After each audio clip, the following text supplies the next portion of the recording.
Boa noite a todos. Hoje estaremos falando, né, como já foi colocado, sobre as relações familiares.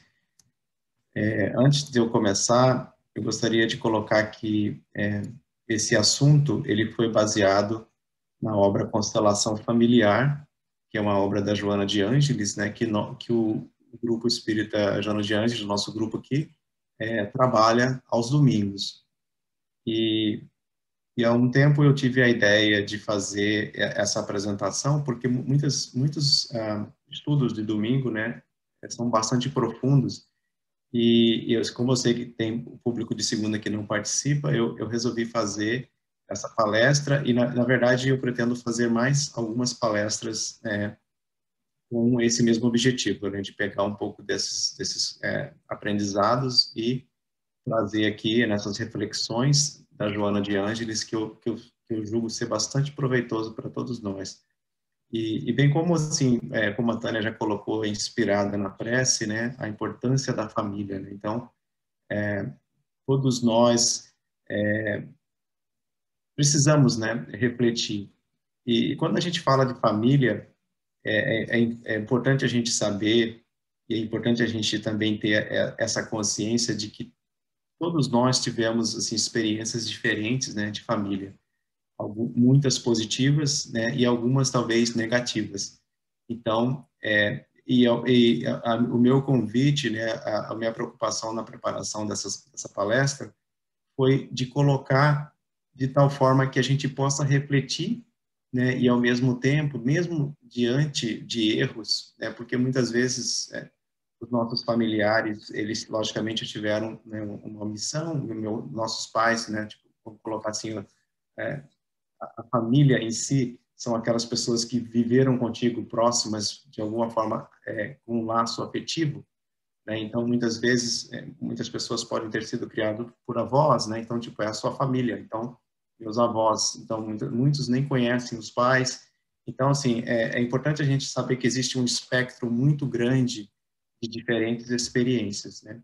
E como que a doutrina espírita ela nos esclarece, né, a respeito dessas diferenças, né, e muitas, logicamente, que a gente pode colocar assim, quantas bênçãos as famílias também têm, né, tipo, a gente não olha só o lado negativo, né, então, refletindo, né, eu acho que cada um tem que fazer essa reflexão, mas uma coisa é certa, né, o fato de nós termos nascido foi uma grande bênção, né, os nossos pais, a nossa mãe, né, de ter conduzido, né, essa gravidez por todo esse período.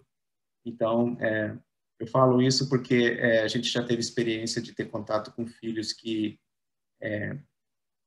tinham muita revolta, né, com os pais e, inclusive, da própria família, né, a experiência que nós tivemos e o conselho que eu ouvi ser dado, né, por uma pessoa que é muito, né, próxima de mim é que, né, o fato de você estar aqui vivo entre nós, né, já é uma grande bênção, né? Então, tipo, para superar qualquer sentimento de animosidade, né, qualquer sentimento ruim que nós sabemos que só nos causa o mal, né?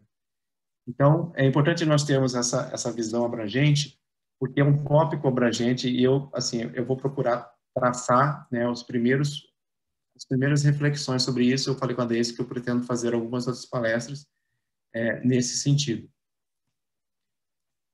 Então, a Joana de Ângeles, de uma forma assim muito profunda, ela coloca, né, no início dessa obra que família, ela é a base fundamental sobre a qual se ergue o imenso edifício da sociedade.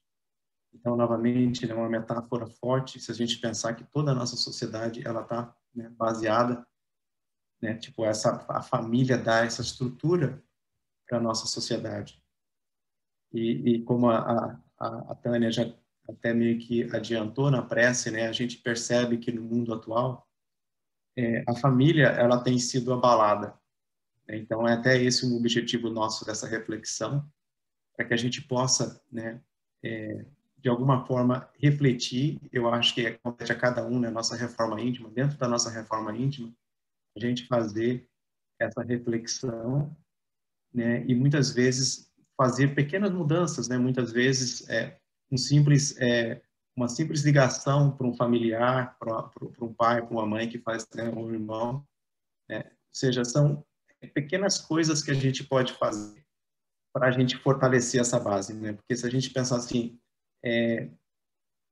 lógico, eu estou dando um exemplo de ligação, porque todos nós estamos aqui muitas vezes distantes de familiares no Brasil, mas existem vários outros exemplos que a gente pode colocar, né? O que a gente pode fazer de mudança para que a gente fortaleça, né, esse laço de família? E, logicamente, que a gente vai refletir aqui também nos casos em que existem as diversidades, as dificuldades, né? Então, ou seja, a família, mesmo quando existe essa dificuldade, ela continua sendo essa base. E aí, o que a doutrina espírita pode nos trazer, né, de tal forma que possa fazer com que essa base seja mais rígida, seja mais resistente às intempéries, né, no caso do mundo em que vivemos. Então, a Joana de Ângeles, ela coloca também que esse agrupamento familiar, ele não é resultado casual de encontros apressados do mundo físico, havendo ocorrido nas esferas espirituais antes do renascimento orgânico. Então, mesmo no caso em que muitas vezes há, né, muitas pessoas imediatistas, materialistas, que estão buscando o prazer imediato e têm a relação sexual e nascem os filhos, né? Ela coloca que muitas vezes, mesmo essas situações, elas não são casuais, né? Ou seja, e se a gente for colocar na grande maioria dos casos, né, existe todo esse planejamento, né? Ou seja, esse planejamento que ocorre na esfera espiritual. E é importante a gente refletir por que há esse planejamento, porque, como eu coloquei antes, né, nem tudo são facilidades. Muitas vezes acontece nesse planejamento, né, espíritos que têm algum problema a ser resolvido, algum reajuste a ser feito, eles reencarnam dentro do mesmo lar. Então, com todo esse planejamento, e muitas vezes, é interessante que a Joana de Ângeles, ela coloca, o nome da obra é Constelação Familiar. Quando a gente pensa de constelação, né, a gente pensa assim, nossa, vários planetas, né, ou seja, um planeta influenciando o outro, né, com o magnetismo. Nós sabemos pela física que existe isso, né? E é interessante, né, ou seja, você tem planetas maiores, menores, você tem o Sol, no caso do nosso planeta, no nosso sistema a gente tem o Sol. Então, a gente percebe que existe essa influência mútua entre eles. Então, ou seja, essa constelação familiar é uma metáfora também muito muito boa para a gente refletir, porque acaba que todos os que estão pertencentes a essa família acabam influenciando um ao outro. E, logicamente que em alguns casos, alguns desses membros da família podem ser espíritos ainda que nós temos ou dificuldades ou que foi permitido a eles reencarnar numa família onde eles possam ter uma experiência positiva diferente. Então, muitas vezes, esse membro da família é totalmente diferente dos outros, mas ele acaba, muitas vezes, sendo envolvido e, né, tipo, ele acaba meio que fluindo daquele aprendizado, por mais que ele tenha as suas diferenças. Então, é a divindade permitindo que isso aconteça. E a gente sempre tem que saber que, muitas vezes, são sementes plantadas, né? Então, muitas vezes, por mais que você fale assim, mas eu tenho, na minha família, eu tenho o meu irmão que ele é totalmente diferente, até hoje ele não mudou, né? Então, mas é aquela coisa, né? A gente pensar que o exemplo, ele tá cristalizado na gente, né? Por mais que a gente e da mesma forma que, por exemplo, a gente pensa às vezes o exemplo negativo, mas o exemplo positivo também pode acontecer. Nossa, meu irmão sempre fez isso. Nossa, ele foi sempre muito paciente. Então, esse exemplo positivo, por mais que eu não seja paciente, aquele exemplo positivo está vivo dentro de mim e vai me ajudar a desenvolver, né, também essa paciência que me falta.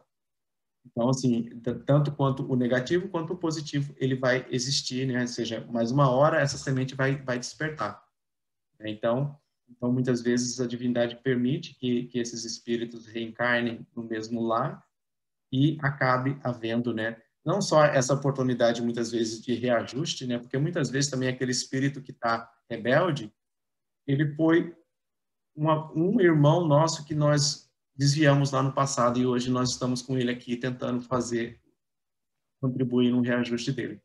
E a gente não pode colocar essa questão de uma forma assim, meu amigo, a minha amiga tem uma família perfeita, né? Essa ideia de que existe uma família perfeita, ainda mais nos dias de mídia social, que as pessoas procuram, né, sempre querer mostrar uma imagem que nem sempre reflete a realidade, né? Mas a pessoa fala, tem uma família perfeita e eu tenho os problemas que eu tenho, né?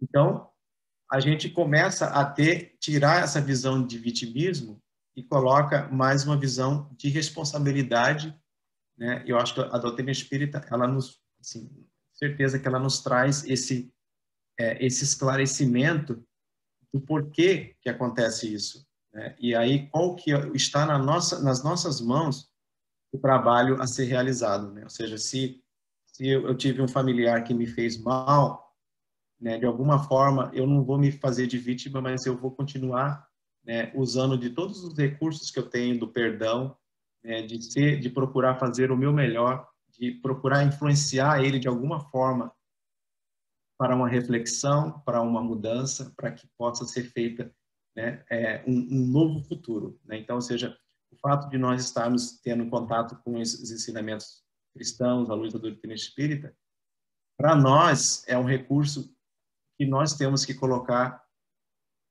em uso, né, diante dessas situações. Como eu coloquei, quando a gente fala de relação familiar, a gente tem todos esses casos, os casos, logicamente, de muita afinidade, aquelas famílias em que esse grupamento familiar são espíritos muito afins, né, e que né, um se protege e ampara o outro.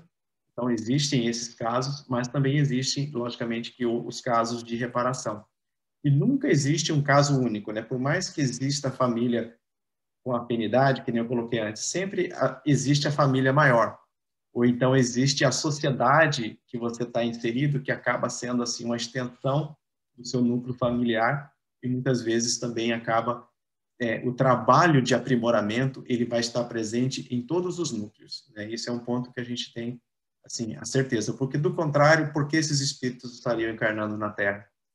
Né? Se não é, por alguma forma, para ter esse crescimento, para ter essa evolução, né? Por mais avançados e afins que eles sejam, eles ainda estão também trilhando o seu próprio progresso. Né?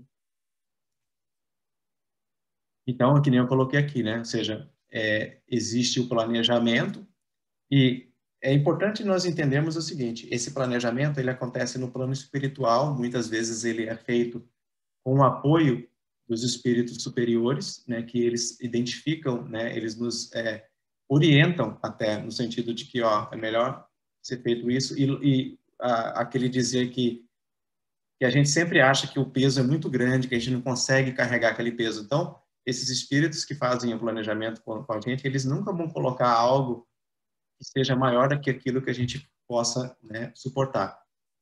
O que acaba acontecendo muitas vezes é porque pela nossa própria imprevidência, pela própria teimosia, a gente acaba agravando os nossos sofrimentos, as nossas dificuldades. Mas mesmo assim não é algo que é acima daquilo que a gente pode mudar, que não esteja ao alcance da gente fazer. Porque senão seria até uma injustiça divina, né, permitir que isso acontecesse. Então Deus sempre está no comando e existe todo esse planejamento, né, da reencarnação. E aí ele coloca a Joana de Ângeles, aqui na verdade é a passagem do Evangelho segundo o Espiritismo, né? Muitas vezes, até, se eu não me engano, a passagem anterior tem uma outra passagem do Evangelho, mas acho que está mais para frente. Então, aqui é do Evangelho segundo o Espiritismo, capítulo 4, né? Muitas vezes até uns segue aos outros na encarnação, vindo aqui reunir-se numa mesma família, no mesmo círculo, a fim de trabalharem juntos pelo seu mútuo adiantamento. Então, nós temos as obras do André Luiz, né, que a gente vê, inclusive, até muito bonito, né, tipo, um espírito com uma dificuldade e a mãe, no caso do André Luiz, né, vou reencarnar e vou receber o seu pai e a gente vai ajudá-lo, né? Então, assim, são exemplos realmente de doação, de amor, e que formam essa base da sociedade, né? Não é à toa que a Joana de Anjos colocou anteriormente que a base da sociedade é baseada no amor. Então, quando a gente pensa em todos os nossos problemas, se a gente for pensar assim, no fundo, eles vão cair no problema de relação, de relacionamento, e a lei de amor é a lei que vai solucionar esses problemas. Então, a gente já começa a refletir aqui, e eu acho que tanto nos casos que a gente tem os espíritos afins, quanto nos casos que a gente tem aquele espírito não tão afim, a lei de amor vai estar operando nos dois e em todos nós. E vai ser aquilo que vai facilitar o nosso progresso. Ou vai dificultar a sua ausência, né? Se a gente optar por não seguir essa lei de amor. Então, Deus, nós sabemos através da doutrina espírita, logicamente a gente sempre coloca a nossa reflexão é embasada na doutrina espírita, e a doutrina espírita nos coloca a questão do livre-arbítrio. Nós temos a liberdade para fazer aquilo, mas ao mesmo tempo nós somos responsáveis, né? Então, ou seja, liberdade com responsabilidade. Então, de tal forma que a gente não tenha que culpar ninguém, né? E mesmo nos casos que a gente tem que a gente possa ter tido essas experiências, né, não tão positivas de família, a gente não pode falar assim, eu sou assim por causa de que meu pai ou minha mãe, o meu irmão fez isso, porque logicamente foram influências, mas o modo de ser, de agir é a nossa escolha, é a nossa, né? Eles podem sim ter influenciado, mas hoje, de acordo com o meu esclarecimento, eu posso fazer essa mudança. Tá ao meu alcance e é minha responsabilidade. E mesmo eu ter sofrido essa influência que possa ter sido negativa, foi por algum motivo. Logicamente que sempre eu coloco para vocês, né? Existe o positivo e o negativo. Então a gente não pode da mesma forma que a gente fala assim, eu tive uma pessoa que foi uma influência muito positiva na minha vida. Então, e eu ainda estou trabalhando para atingir aquelas qualidades que essa pessoa possui. Então, ou seja, ela sempre vai ser para mim uma inspiração, mas também, novamente, é a minha escolha. Eu não posso falar assim, eu sou assim por causa daquela pessoa. Não, ela me influenciou, mas a decisão foi minha. Por isso que o livre-arbítrio ele é extremamente importante quando a gente põe em uso, porque nos torna responsáveis pelos nossos atos, né? Então, porque senão a gente estaria projetando as nossas conquistas. Foi fulano que fez você assim, e você está só engrandecendo aquela pessoa e não você, né? Senão a gente poderia transferir tudo para Jesus, porque ele que está nos dando os ensinamentos, e aí vem a doutrina espírita. Então, ou seja, não, a gente recebe esses ensinamentos e põe em prática. A foto do menino aqui meio que, eu acho que todos nós temos esses momentos de expressão, né? Mas mais para uma forma simbólica de colocar aí esse caso desses espíritos antipáticos estranhos, que a gente até falou um pouco antes, né? Que Deus permite que ocorram essas encarnações. E aqui eu até ressaltei, duplo objetivo. Prova para uns, porque nós estamos no processo de evolução. Então, para muitas vezes, eu preciso passar pela prova. Então, esse espírito antipático, ele pode simplesmente ser uma aprovação para mim. Ou, para outros, um meio de progresso. Né? Ou seja, meio de progresso porque ele vai estar inspirando, né, essas transformações que são necessárias. Porque eu posso muito bem falar assim, eu sou um espírito bom, né? Tipo, assumir que eu sou bom, mas é que nem aquela coisa, nós vamos na escola e para passar pela prova. E a prova, né, pode ser que seja uma prova teórica ou uma prova prática, existem várias formas de você checar o conhecimento da pessoa, né? Então é a mesma coisa aqui. Então, ou seja, esses espíritos eles vêm para botar em prova e muitas vezes acaba sendo as duas coisas, né? Uma aprovação e uma forma de você estar influenciando, né, esse outro espírito, né? Ou seja, um meio de progresso para esse outro espírito que está reencarnando naquela família. Então, aqui nós voltamos novamente ao Livro dos Espíritos, em que Kardec pergunta, né, qual que seria para a sociedade o resultado do relaxamento dos laços da família? E é muito interessante a resposta, né, que ele coloca assim, um agravamento do egoísmo. E aí a gente já começa a pensar, significa que a família, ela fortalecer o laço da família, ele vai fazer com que o egoísmo seja enfraquecido. Então, ou seja, a gente pensa o oposto do que foi colocado, né? Então, é realmente o que acontece, né? Se nós pensarmos assim, do ponto de vista da família, né? Ou seja, você tem aquele núcleo mais próximo. Então, quando um adoece, né, o outro toma os cuidados, né? Ou seja, você provê, o pai, a mãe que provê pelo filho que quando nasce, é aquela doação que é feita, né? Ou seja, tudo isso faz com que esses laços do egoísmo, eles sejam, né, sejam enfraquecidos, ou seja, você passa a se doar muito mais e é para o espírito que vivencia essas experiências, é uma transformação que acontece. A gente vai ver um pouquinho mais para frente que muitas vezes isso acaba não acontecendo, né? Alguns pais que acabam com aquele mesmo sentimento de maturidade, mesmo após a idade adulta, que já tem os filhos, e logicamente que tem todas as consequências, né? Mas um outro ponto que a Joana de Ângeles trata bastante, que ela trata muito dessa questão assim de como essa família é formada, né? Então, ou seja, né, no caso da união, né, dos cônjuges, e ela coloca que se nós pensarmos numa sociedade ideal, né, numa cultura social saudável, os primeiros relacionamentos afetivos têm por finalidade a vivência do companheirismo, o desabrochar da amizade, passo inicial para a manifestação do amor sem a perturbação e com caráter duradouro. Então, a Joana de Ângeles, ela foca muito na questão desse namoro, né, ou desse conhecimento, desse contato que seria muito mais assim de ideais, né, do que no caso ela coloca também na própria obra a questão da nossa sociedade imediatista que a gente vive, né, do erotismo que acontece muitas vezes na própria mídia, né, em tudo que a gente vê existe muito esse apelo sexual e que muitas vezes acaba passando por cima desses objetivos que são muito mais duradouros. E é interessante que a gente percebe que se nós formos estudar o nosso próprio organismo, a gente sabe que através da relação sexual ela tem esse objetivo, né, no nosso organismo em si, para a procriação. Então, uma vez que é feito após o ato sexual, né, no caso, existe toda a liberação de vários hormônios no corpo, no organismo, e é justamente para fazer com que aqueles dois seres se sintam assim unidos, né? Tipo então a gente junta, né, essa questão do apelo da sensualidade com a característica do nosso organismo. Então a pessoa teve o primeiro contato com a outra pessoa, né, já tem o ato sexual e já acha que é a pessoa da sua vida por causa que os próprios hormônios eles nos fazem ter esse tipo de sentimento e que acaba muitas vezes, né, tipo, sem haver nenhum conhecimento, né? Mas como eu coloquei, a gente está analisando, né, o que acontece na nossa sociedade atual e, e logicamente que a gente pensa o problema e qual que seria a solução? A solução é justamente a educação.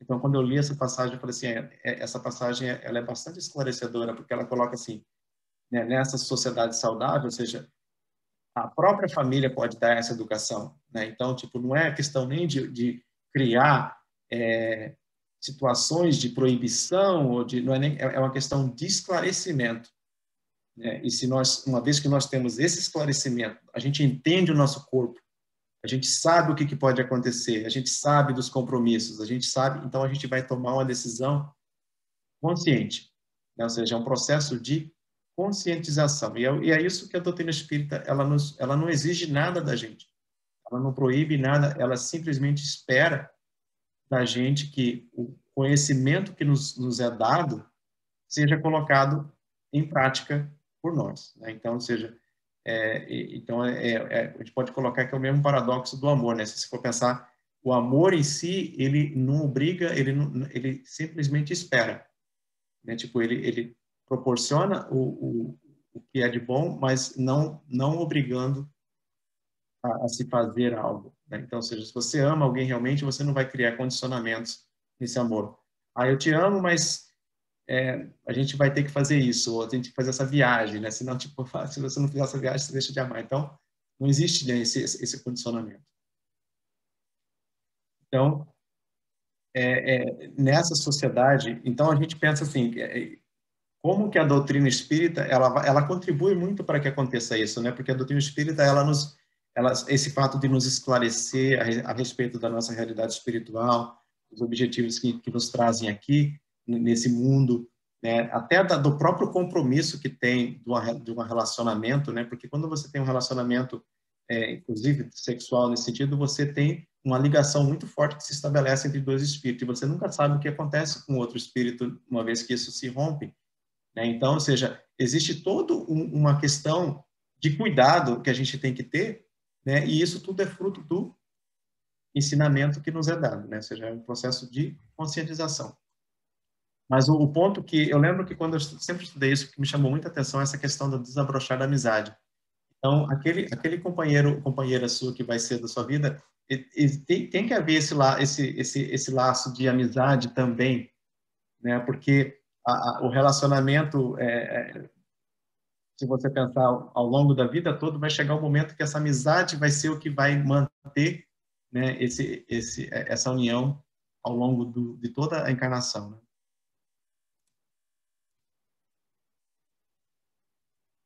Como eu coloquei antes, ou seja, existiu o planejamento, né? Mas o que tem acontecido, que a Joana de Anjos, inclusive, coloca, né? Que existe um desvio dos objetivos em função do imediatismo, porque uma coisa é você planejar, né? Mas, ou seja, você faz o planejamento, mas ao mesmo tempo você tem as suas imperfeições e você não foi tão resoluto em seguir, né, aquelas orientações ou aquele plano que foi estabelecido. E muitas vezes os espíritos amigos, eles nos auxiliam para nos manter no caminho e mesmo assim nós, por relutarmos, né, sermos assim de uma certa forma difíceis, né, de querer fazer as mudanças, a gente acaba fazendo, né, as coisas buscando o imediatismo. Ela coloca assim que, em razão dessa falsa necessidade de atendimento às funções genéticas, os espíritos desviam-se dos caminhos anteriormente traçados. E muitas vezes esse desvio, ela coloca assim que não que vai acontecer totalmente o desvio e não consumar aquilo que foi planejado, mas o que acontece é que ao desvio, é a mesma coisa, você pensa assim, eu tenho que chegar em tal local, eu faço um desvio, depois eu volto, mas quando eu volto, eu demorei mais tempo, eu tive mais dificuldades, mais problemas, então acaba aumentando, né, os problemas, os dramas, os conflitos, enfim, isso acontece. E mais um ponto para a gente estar ciente da nossa responsabilidade como espírito, né? Ou seja, da gente ter essa consciência. E muitas vezes a gente pode, não adianta a gente viver de, se eu soubesse disso antes, mas é a partir de agora, né? Então, ou seja, agora que eu sei disso, o que eu posso fazer para os meus filhos para melhor auxiliá-los? Ou como eu posso fazer, um amigo veio falar comigo, né? Como a melhor forma que eu posso colocar o meu ponto de vista? Então, é dessa forma que a gente vai sendo uma influência positiva, né, dentro da nossa esfera de ação. Então, é muito importante, inclusive é um dos pontos que eu tenho trabalhado um pouco com minha filha, que a gente colocar que nem tudo aquilo que é colocado para você é uma coisa que é efeito manada, né? Que todo mundo está fazendo aquilo, então eu vou fazer, né? Então, é importante que nós sejamos donos, né? Ou seja, que nós sejamos pensadores autônomos, né? Ou seja, você pega tudo que lhe é colocado, mas você toma a sua decisão embasada naquilo que você pensa, né? Logicamente que nesse ponto eu vejo que os valores da família são muito assim importantes para auxiliarem, né, no caso. Logicamente que tem toda a questão, né, dos ensinamentos de Jesus e tudo mais que também acabam sendo pontos muito importantes no fortalecimento desses jovens, né? Se a gente pensar assim que o mundo hoje tem muitas influências assim que nós mesmos, né, tipo, passamos por isso mas hoje mais e mais por causa da facilidade que a tecnologia está permitindo.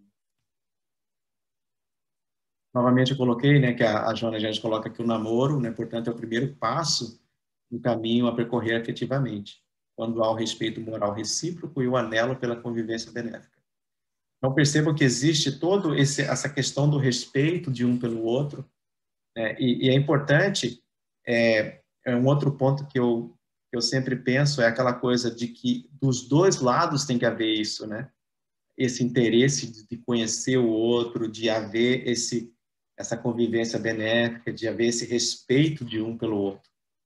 Porque muitas vezes, na sociedade também machista que a gente vive, né, acha-se que só a mulher tem que fazer isso, né, não se espera do que os dois tenham esse senso de responsabilidade, de respeito, né? Então é importante a gente colocar que é de ambos, né?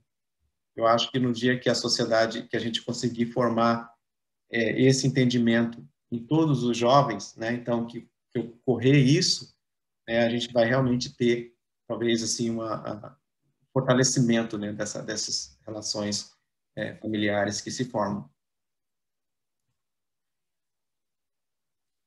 Então, ó, a Joana de Anjos, ela coloca que a família é a escola de bênçãos onde se aprende os deveres fundamentais para uma vida feliz e sem cujo apoio fenecem os ideais, desfalecem as aspirações, emurchecem as resistências morais.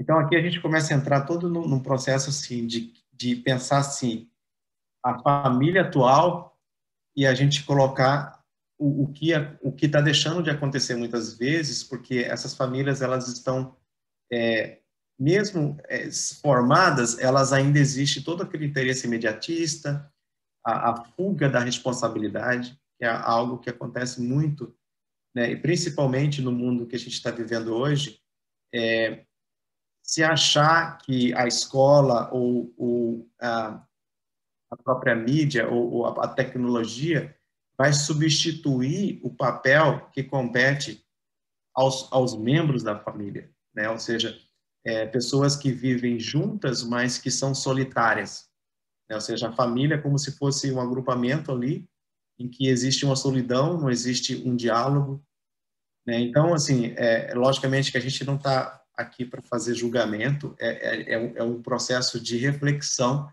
porque muitas vezes nós mesmos nos deparamos nessas condições, né? Ou seja, será que nós estamos dando o tempo que poderíamos estar dando para o fortalecimento dessa família, tendo os momentos de refeição, nos desconectando um pouco, né, dessa tecnologia que nos traz muito bem, mas dependendo de como a gente usa, pode também nos criar problemas, né? Porque imagine, por exemplo, vou colocar um exemplo aqui até de amigo, não é nem questão de, né, vamos supor, dois amigos num restaurante e de repente um só está no celular enquanto tendo um jantar com um amigo seja de confraternização de alguma coisa. Então, assim, só analisando a situação, né? Ou seja, é como se você estivesse focando em algo que não está ali, né, naquele momento, né, seu amigo, e focando naquela mídia que está ali ou vendo algo totalmente fora daquele ambiente, né? E lógico que a gente não está fazendo julgamento, a gente está analisando quanto que isso acontece e muitas vezes como que as pessoas se deixam invigilantes de tal forma que aquela pessoa que você está naquele momento se sente como se você estivesse valorizando muito mais algo que não está ali do que ela, né? Tipo, acaba sendo. E eu coloco o exemplo de amigo, mas isso acontece dentro do próprio seio da família, né? Então, só que o que acontece é que não é uma única vez, né? Se isso for acontecendo várias e várias e várias vezes, o que vai acontecer? Vai existir o descrédito, né? Não vai existir esse apoio que ela está colocando aqui, né? Ou seja, como que você vai identificar o ideal de um familiar se você não tem diálogo com ele, se você não aproveita dos momentos de convívio, né? Ou seja, colocando, né, eu também, tipo, todos nós, né? Se você não tem esses momentos de diálogo para saber, o que você quer fazer? Você aprendeu isso na escola hoje, que legal, o que você acha que dá para fazer com esse conhecimento? Sabia que, né, tipo, esse conhecimento foi o que foi usado para construir foguete, ou sei lá, coloca. São os diálogos, né, que vão acontecendo, que você vai identificando, ou então saber dos próprios problemas, né, que vocês, eu tive esse problema, então, tipo, você vai dar a resistência, porque a família você tem a resistência. Então, novamente, nós não estamos julgando, nós simplesmente é um processo de reflexão para que a gente possa valorizar esses momentos ou ter os momentos, né, um pouco mais disciplinados em que a gente possa fazer, né, eu vou checar algo agora que eu estou sozinho, tenho meu tempo, até interferência no trabalho, né? A gente não quer entrar nessa área, mas muitas vezes acaba até interferindo no seu trabalho, porque se você não for disciplinado, você pode ficar fazendo isso o tempo todo. Então, é uma reflexão que ela é muito abrangente nesse sentido. Então, a família é uma permanente oficina onde se caldeiam os sentimentos e emoções. Por essa razão é que não se vive na família ideal, mas no grupo onde melhormente são atendidas as necessidades da evolução. Então, está encaminhando um pouco já para o final, nós vemos aqui que a família que nós estamos é a família que nós necessitamos, que é o melhor para nós, do ponto de vista evolutivo.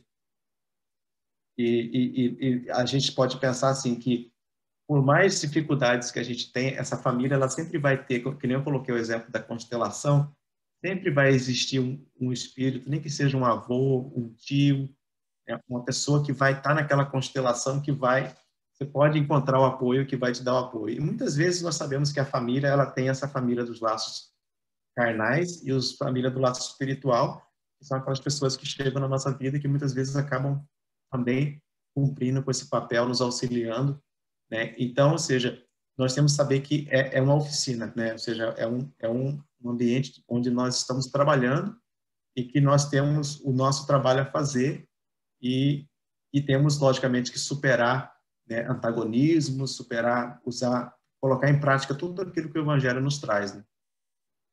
São os ensinamentos que nos são dados.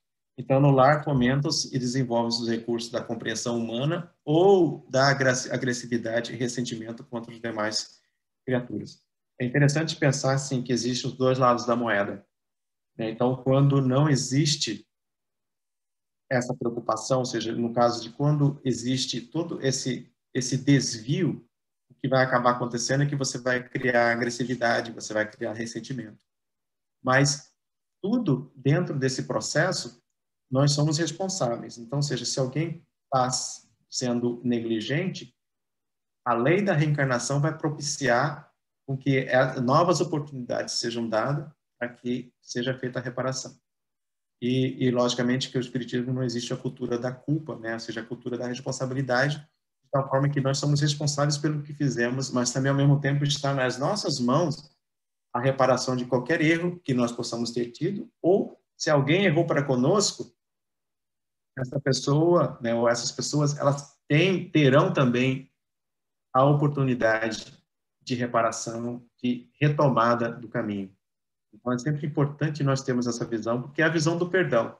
Então, se eu fui quem sofreu, né, de uma família negligente, eu estou tendo hoje a oportunidade de ter uma nova orientação e, ao mesmo tempo, tenho a oportunidade, talvez até de influenciar quem me fez, né, essa negligência, de alguma forma, de apoiá-los nesse processo de despertar. No lar, onde se é conhecido e muito dificilmente se pode ocultar as mazelas interiores, são lapidadas as imperfeições.